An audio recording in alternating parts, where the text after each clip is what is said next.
उद्घाटनकर्ता मुख्य अतिथि भानिक लाल मंडल, बारूद प्रमुख सह जिला अध्यक्ष, पिपरा पंचायत के मुखिया विजय कुमार सिंह, सामाजिक कार्यकर्ता विजय कुमार सिंह कारा निवासी, उप मुखिया धनगाई पंचायत विजेंद्र सिंह, पिपरा पंचायत के पंचायत समिति रितेश कुमार, पंचायत रोजगार सेवक धनगाई हैतुल्ला अंसारी,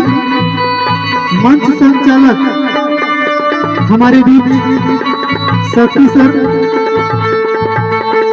जल्द आगमन कर रहे हैं। पूर्व पैक्स अध्यक्ष पिपरा विभूति नारायण पांडे, इन सभी मुख्य अतिथियों का आगमन आप सबों के बीच शीघ्र होने जा रहा है। तो समस्त ग्रामवासियों से नम्र निवेदन है कि कृपया हमारे कोचिंग प्रांगण में उपस्थित होकर उद्घाटन कार्यक्रम का भागीदारी बने।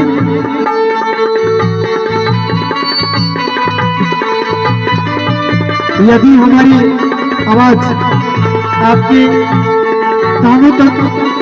पहुंच रहा हो तो शीघ्र